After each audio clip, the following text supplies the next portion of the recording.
Chapter 16 of Oliver Twist relates what became of Oliver Twist after he had been claimed by Nancy. The narrow streets and courts at length terminated in a large open space, scattered about which were pens for beasts, and other indications of a cattle market. Sikes slackened his pace when they reached this spot, the girl being quite unable to support any longer the rapid rate at which they had hitherto walked. Turning to Oliver, he roughly commanded him to take hold of Nancy's hand. "Do you hear?" growled Sikes, as Oliver hesitated and looked round. They were in a dark corner, quite out of the track of passengers. Oliver saw but too plainly that resistance would be of no avail. He held out his hand, which Nancy clasped tight in hers. "Give me the other," said Sikes, seizing Oliver's unoccupied hand. "Here, bull's-eye." The dog looked up and growled. "See here, boy," said Sikes, putting the other hand to Oliver's throat. "If he speaks ever so soft a word, hold him, do you mind?" The dog growled again, and licking his lips, eyed Oliver as if he were anxious to attach himself to his windpipe without delay. "He's as willing as a Christian, strike me blind if he ain't," said Sikes, regarding the animal with a kind of grim and ferocious approval. "Now, you know what you've got to expect, master, so call away as quick as you like. The dog'll soon stop that game. Get on, young un." Bull's-eye wagged his tail in acknowledgment of this unusually endearing form of speech, and, giving vent to another admonitory growl for the benefit of Oliver, led the way onward. It was Smithfield that they were crossing, though it might have been Grosvenor Square for anything Oliver knew to the contrary. The night was dark and foggy. The lights in the shops could scarcely struggle through the heavy mist, which thickened every moment and shrouded the streets and houses in gloom, rendering the strange place still stranger in Oliver's eyes, and making his uncertainty the more dismal and depressing. They had hurried on a few paces when a deep church bell struck the hour. With its first stroke his two conductors stopped, and turned their heads in the direction whence the sound proceeded. "8 o'clock, Bill," said Nancy when the bell ceased. "What's the good of telling me that? I can hear it, can't I?" replied Sikes. "I wonder whether they can hear it," said Nancy. "Of course they can," replied Sikes. "It was Bartlemy time when I was shopped, and there weren't a penny trumpet in the fair as I couldn't hear the squeaking on. After I was locked up for the night, the row and din outside made the thundering old jail so silent that I could almost have beat my brains out against the iron plates of the door." "Poor fellows," said Nancy, who still had her face turned towards the quarter in which the bell had sounded. "Oh, Bill, such fine young chaps as them!" "Yes, that's all you women think of," answered Sikes. "Fine young chaps! Well, they're as good as dead, so it don't much matter." With this consolation Mr. Sikes appeared to repress a rising tendency to jealousy, and, clasping Oliver's wrist more firmly, told him to step out again. "Wait a minute," said the girl. "I wouldn't hurry by if it was you that was coming out to be hung the next time 8 o'clock struck, Bill. I'd walk round and round the place till I dropped, if the snow was on the ground and I hadn't a shawl to cover me." "And what good will that do?" inquired the unsentimental Mr. Sikes. "Unless you could pitch over a file and 20 yards of good stout rope, you might as well be walking 50 mile off, or not walking at all for the good it would do me. Come on, don't stand preaching there." The girl burst into a laugh, drew her shawl more closely round her, and they walked away.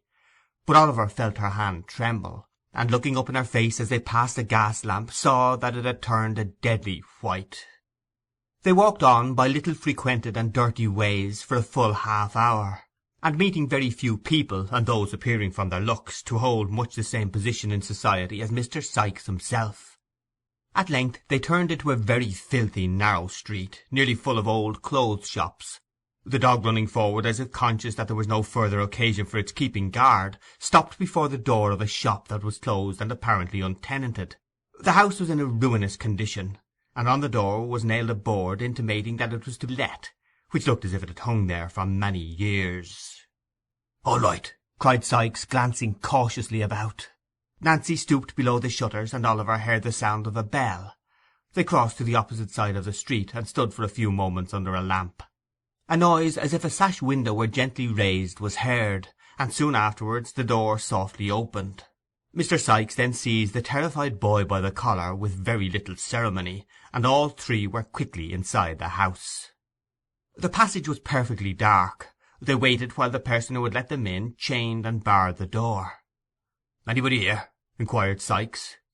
"No," replied a voice, which Oliver thought he had heard before. "Is the old un here?" asked the robber.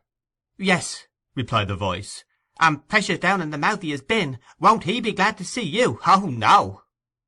The style of this reply, as well as the voice which delivered it, seemed familiar to Oliver's ears, but it was impossible to distinguish even the form of the speaker in the darkness.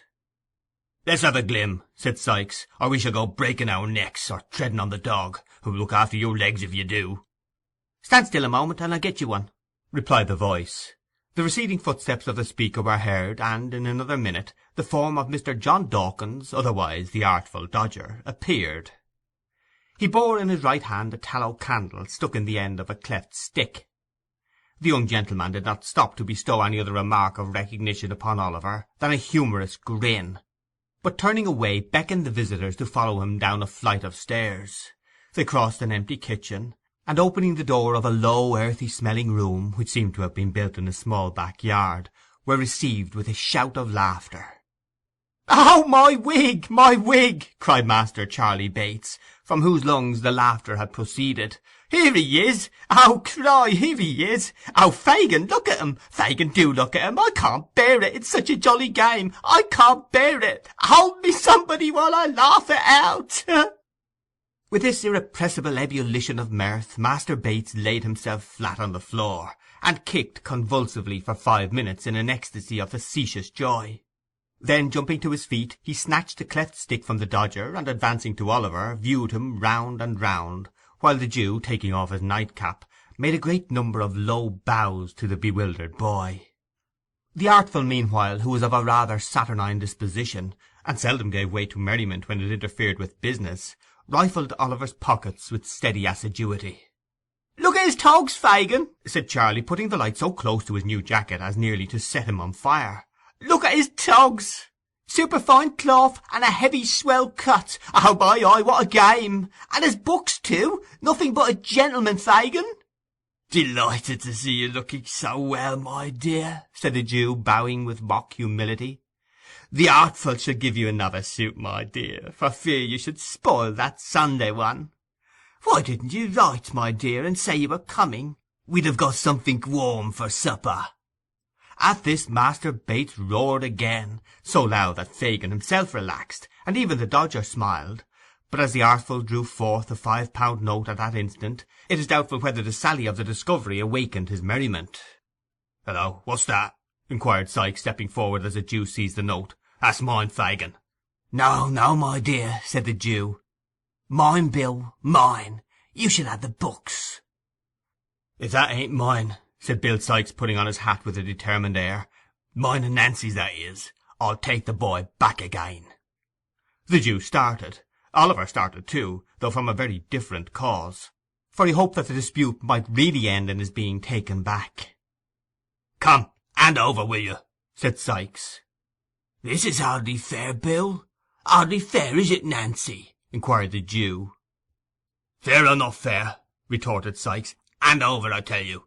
Do you think Nancy and me has got nothing else to do with our precious time but to spend it scouting after and kidnapping every young boy as gets grabbed through you? Give it here, you avaricious old skeleton! Give it here!"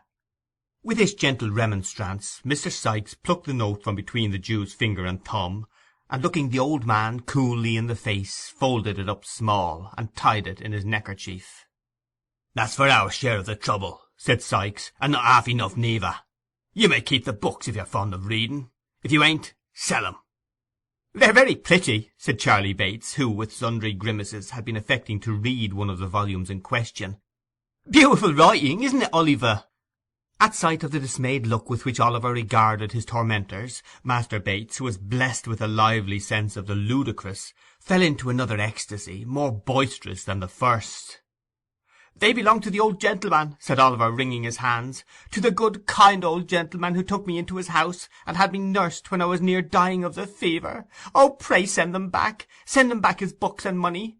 Keep me here all my life long, but pray, pray send them back. He'll think I stole them. The old lady, all of them who were so kind to me, will think I stole them. Oh, do have mercy upon me and send them back."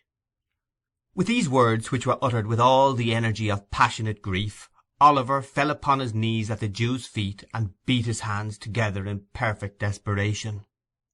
"The boy's right," remarked Fagin, looking covertly round and knitting his shaggy eyebrows into a hard knot. "You're right, Oliver, you're right. They will think you have stolen them," chuckled the Jew, rubbing his hands. "It couldn't have happened better if we had chosen our time."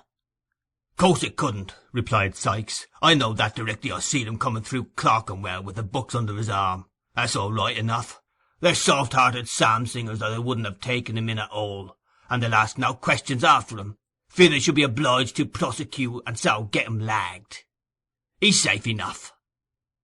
Oliver had looked from one to the other while these words were being spoken, as if he were bewildered and could scarcely understand what passed.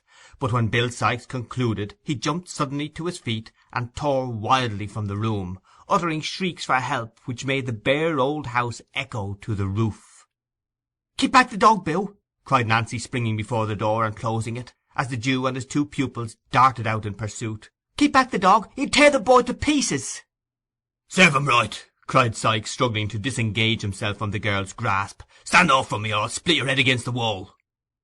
"I don't care for that, Bill, I don't care for that!" screamed the girl, struggling violently with the man. "The child shan't be torn down by the dog unless you kill me first." "Shan't he?" said Sikes, setting his teeth. "I'll soon do that if you don't keep off." The housebreaker flung the girl from him to the further end of the room, just as the Jew and the two boys returned, dragging Oliver among them. "What's the matter here?" said Fagin, looking round. "The girl's gone mad, I think," replied Sikes savagely. "No, she hasn't," said Nancy, pale and breathless from the scuffle. "No, she hasn't, Fagin. Don't think it." "Then keep quiet, will you?" said the Jew, with a threatening look. "No, I won't do that neither," replied Nancy, speaking very loud. "Come, what do you think of that?" Mr. Fagin was sufficiently well acquainted with the manners and customs of that particular species of humanity to which Nancy belonged, to feel tolerably certain that it would be rather unsafe to prolong any conversation with her at present. With the view of diverting the attention of the company, he turned to Oliver. "So you wanted to get away, my dear, did you?" said the Jew, taking up a jagged and knotted club which lay in a corner of the fireplace. "Eh?" Oliver made no reply, but he watched the Jew's motions and breathed quickly. "Wanted to get assistance? Called for the police, did you?" sneered the Jew, catching the boy by the arm. "I'll cure you of that, my young master." The Jew inflicted a smart blow on Oliver's shoulder with the club, and was raising it for a second when the girl, rushing forward, wrested it from his hand. She flung it into the fire with a force that brought some of the glowing coals whirling out into the room. "I won't stand by and see it done, Fagin," cried the girl. "You've got the boy, and what more would you have? Let him be, or I shall put that mark on some of you that will bring me to the gallows before my time."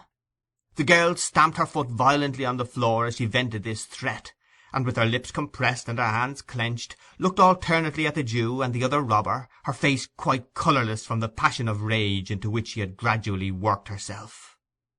"Why, Nancy," said the Jew in a soothing tone, after a pause during which he and Mr. Sikes had stared at one another in a disconcerted manner, You're more clever than ever to-night.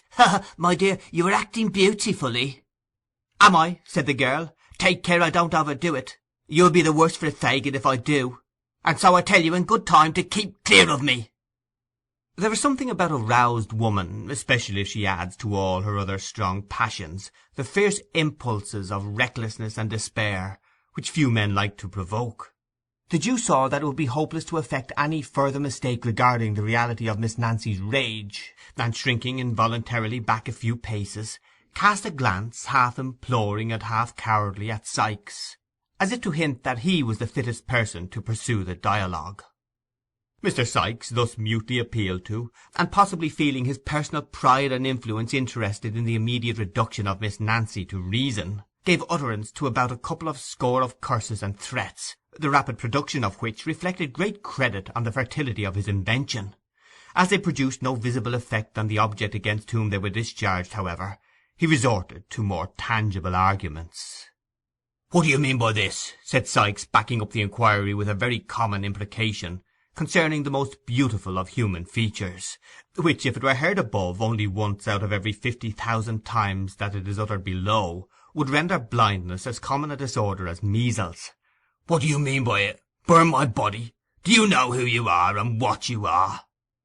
"Oh, yes, I know all about it," replied the girl, laughing hysterically and shaking her head from side to side, with a poor assumption of indifference. "Well then, keep quiet," rejoined Sikes, with a growl like that he was accustomed to use when addressing his dog, "or I'll quiet you for a good long time to come." The girl laughed again, even less composedly than before, and darting a hasty look at Sikes, turned her face aside and bit her lip till the blood came. "You're a nice one," added Sikes, as he surveyed her with a contemptuous air, "to take up the humane and genteel side. A pretty subject for the child, as you call him, to make a friend of." "God Almighty help me, I am!" cried the girl passionately, "and I wish I had been struck dead in the street, or had changed places with them we passed so near to-night, before I had lent a hand in bringing him here. He's a thief, a liar, a devil, all that's bad from this night forth. Isn't that enough for the old wretch without blows?" "Come, come, Sikes," said the Jew, appealing to him in a remonstratory tone, and motioning towards the boys, who were eagerly attentive to all that passed. "We must have civil words. Civil words, Bill." "Civil words!" cried the girl, whose passion was frightful to see. "Civil words, you villain! Yes, you deserve 'em from me. I thieved for you when I was a child not half as old as this," pointing to Oliver. "I have been in the same trade and in the same service for 12 years since. Don't you know it? Speak out. Don't you know it?" "Well, well," replied the Jew, with an attempt at pacification, "and if you have, it's your living." "Aye, it is," returned the girl, not speaking, but pouring out the words in one continuous and vehement scream. "It is my living, and the cold, wet, dirty streets of my home, and you're the wretch that drove me into them long ago, and that'll keep me there day and night, till I die." "I shall do you a mischief," interposed the Jew, goaded by these reproaches, "a mischief worse than that, if you say much more." The girl said nothing more, but tearing her hair and dress in a transport of passion, made such a rush at the Jew as would probably have left signal marks of her revenge upon him, had not her wrists been seized by Sikes at the right moment, upon which she made a few ineffectual struggles and fainted. "She's all right now," said Sikes, laying her down in the corner. "She's uncommon strong in the arms when she's up in this way." The Jew wiped his forehead and smiled, as if it were a relief to have the disturbance over, but neither he, nor Sikes, nor the dog, nor the boys seemed to consider it in any other light than a common occurrence, incidental to the business. "It's the worst of having to do with women," said the Jew, replacing his club. "But they're clever, and we can't get on in our line without them. Charlie, show Oliver to bed." "I suppose he'd better not wear his best clothes to-morrow, Fagin, had he?" inquired Charlie Bates.